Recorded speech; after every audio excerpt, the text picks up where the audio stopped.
So, for part three, what I want to talk about are some of the speakers that I got to see. So, not only did we have teachers, authors, just entrepreneurs from all over that are just phenomenal, we also had amazing people that were in attendance, participants in Mindvalley University that did their own tribe events.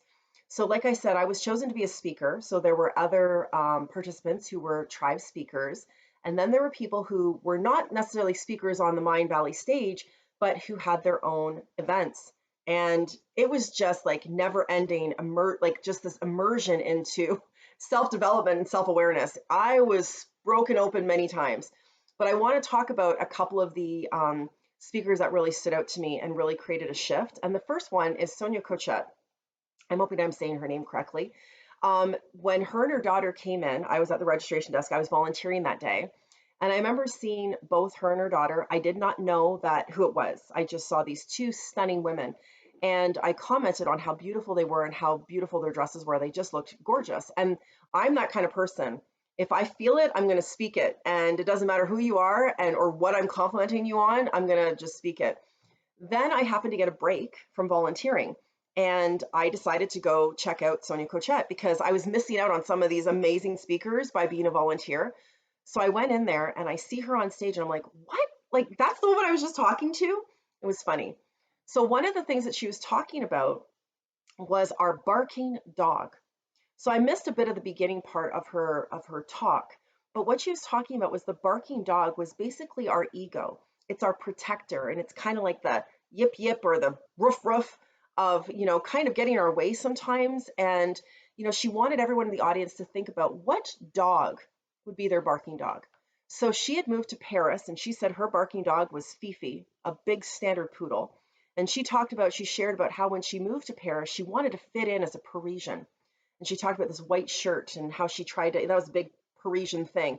And her daughter, she said, was like saying, no, you just look like you're trying too hard. You're not Parisian, mom. Like, just be who you are. So I want you to think about what your barking dog would look like. What kind of dog breed pops into your mind? Okay. So some of you are like, I don't know. I've never thought about that before. Neither had I.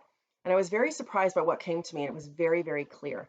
So in these little video clips, I'm going to be very honest and vulnerable because that's what people have gotten used to. If you don't know me yet, then you're going to be like, oh, well, she's pretty open. So my barking dog was actually not really a barking dog. It was a little mutt, a little mixed breed. You'd never know what made up this little dog. I could see her perfectly. A little hound dog kind of thing, short haired, got some spots on her. And immediately her story came to mind. And it was that she had been adopted many times or in foster homes. And she would go in all excited and maybe do something wrong. I don't know what it would be that she would do. And then they'd give her back. Or maybe they were moving and they didn't want her anymore. She just didn't fit in and they would bring her back. And so this dog, she still came out with so much love, but then would retreat, almost in fear of being rejected. So this is the dog that came up for me. And I was like, ugh, wow. Lots of cringy moments for me. And I really noticed at how much I cringe with like, discomfort. I learned a lot about myself, to say the least. So then we had to give our barking dog a name, and the name Star came to me. And it wasn't easy at first. I was like, I don't know, all these different names popped to my mind, but then it was Star. And I could see her, and I could definitely see how how she represented this aspect of me that just wanted to be loved. So if you know any of my story from the past, which I'm not going to get into right now, there was a lot of what I felt was abandonment and rejection, about not being wanted, not fitting in, and being disposed of as though I was just never really wanted. And that's done a lot of damage to my heart. And I trust so openly. I've actually referred to myself as being like a dog or a puppy, like, I just want to love you and I just forgive you and I just want you to just love me back. And here I come again, very much eager to just be wanted. And so that was something I learned from Sonia. The other thing we had to do was name our spirit. We had to see this guide, this spirit. And the first name that popped in my mind was Phoenix. And I was like, really? Is that kind of overplayed, Candace? So if you know, my business was Phoenix Rising. It's kind of being relaunched to something different. I've got the big Phoenix on my arm. It's my license plate. It's really big. I even have, I don't have it on right now, but a bracelet with a Phoenix on it. And it was all about rebirth. while I was at this Mindvalley experience, the bracelet that I was wearing with the Phoenix charm on it, the charm fell off, and someone's like, "Oh, your charm fell off."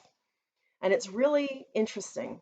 I almost feel that part of me, that part of my rebirth, this big, huge transformation, kind of is over and something new has begun. And so this workshop with Sonia Choquette in week 1 was just the beginning of what I learned about myself. So think about what your barking dog looks like and what are they protecting you from, or how are they getting in your life, and what's your barking dog's name?